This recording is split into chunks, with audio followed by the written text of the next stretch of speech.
Hey everybody, what's up? I just want to do a quick overview on my 2020 Yamaha R6 custom build. Pretty much been working on this thing for probably the last 6 months. Originally wasn't sure how this thing was going to end up, and then I just ended up kind of going all out on the build from what I originally was going to do with it. So I'll just kind of do a quick overview on all the parts I used and everything like that. So I do have a lot of carbon fiber on it. Most of it is from Motocomposites. I do have some from Bestem, RPM Carbon, and Tekarbon. For the most part, the fitment on all of it was pretty decent. Just had to do some minor Dremel work here and there on it to get it to all fit up right. I'll start at the front wheel here. So I went with the OZ gas wheels on this. I got them in the limited edition matte electric blue. Pretty sweet paint on them. I don't know exactly how many they made. Between front and rear, I saved a total combined weight of about 7 pounds, so that's pretty significant for rotational mass. Then I went with the Brembo GP4 RS calipers, Spiegler Rennsport non-ABS brake lines, removed the whole ABS system from it, went with the Flash Tune ECU ABS delete plug on it. I do have RNG Racing header pipe guard on it, along with the GYTR R6 radiator guard. I did do the Poog downforce spoilers, or like the little winglets on it. Graves diamond cut frame sliders. Then we did RNG case covers, lower belly pans from Motocomposites as well. Perfect fitment on those, didn't have to do any modifications. The carbon frame covers are from Tekarbon. Up in the front part here, you can't see it, but behind the fairing there's 2 threaded holes in the frame for some stuff to screw into. They didn't have those holes cut out at all on either side of the frame, so I had to Dremel all those out, which was kind of a pain in the ass. Then I have the Driven Racing lever guards on it.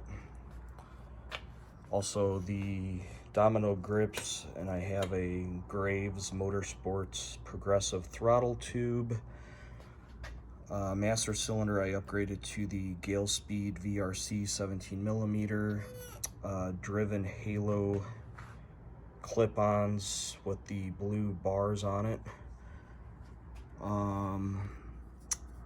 Front brake reservoir, I went with Rizoma. Pretty nice, all machined aluminum.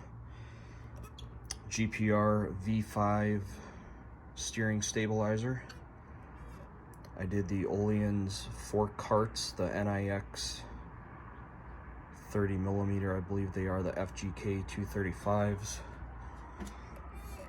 I currently have a Da Vinci Starlane SX dashboard on the way.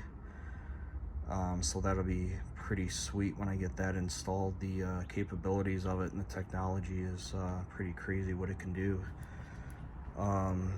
Windscreen, I went with the Zero Gravity Corsa, a little bit more wind protection on it.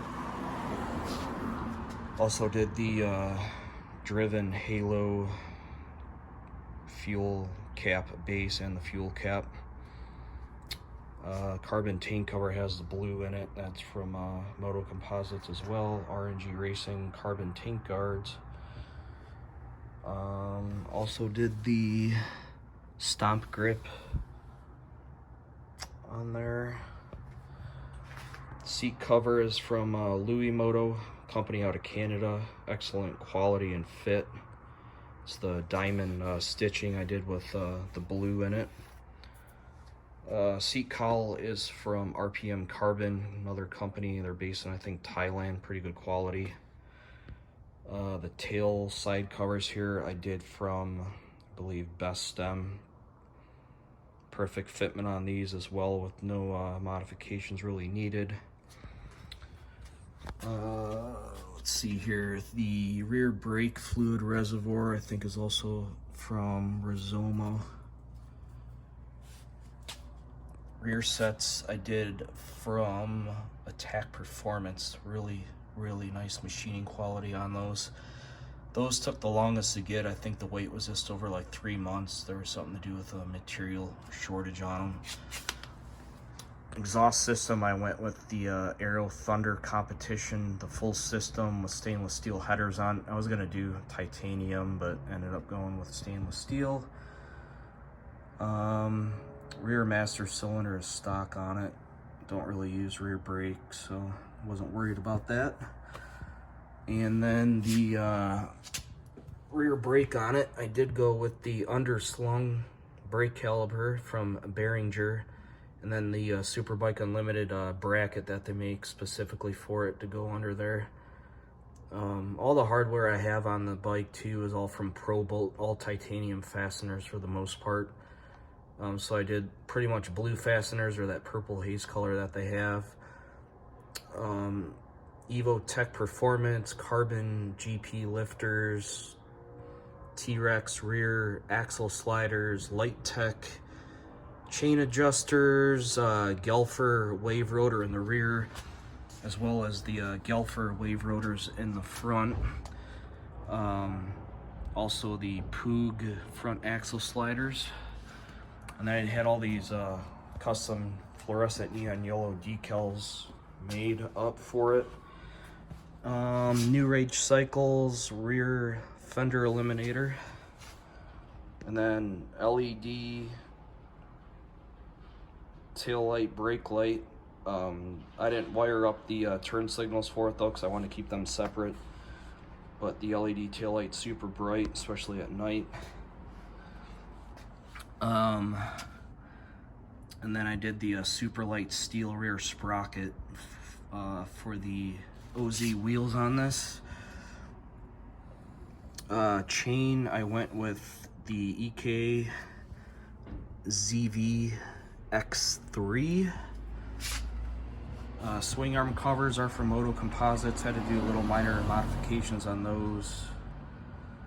And then we have the Olean's TTX rear shock on it.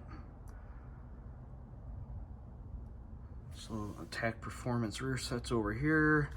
Then I ended up going GP shift on this with the GYTR quick shifter. I do have the Translogic blip assist on the way for it, so that'll be nice to upshift and downshift without the clutch on it.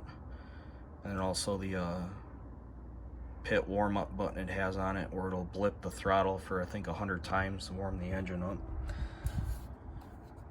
What else? So I did all the radiator hoses are all from Samco on it, all the silicone radiator hoses. They're pretty nice quality.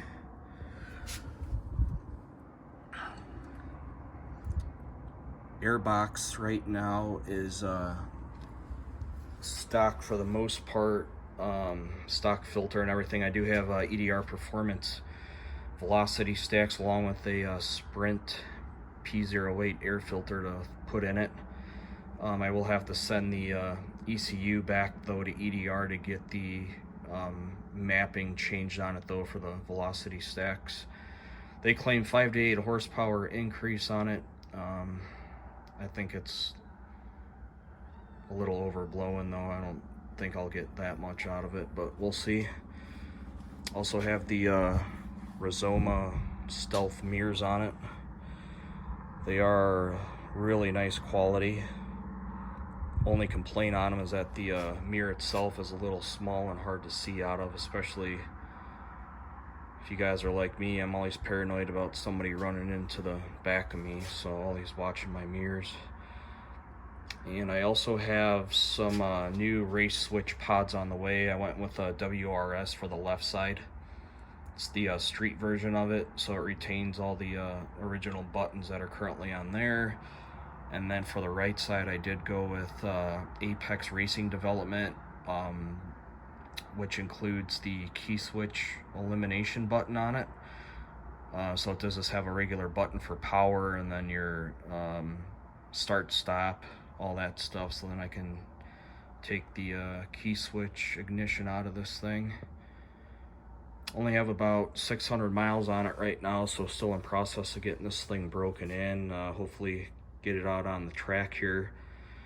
Probably gonna have to wait till fall now since I'm in Arizona. Weather's starting to get really hot here, so all the tracks are pretty much done until the fall. So yep, that's my 2020 R6. If you have any questions, go ahead and drop them down in the comments. Thank you.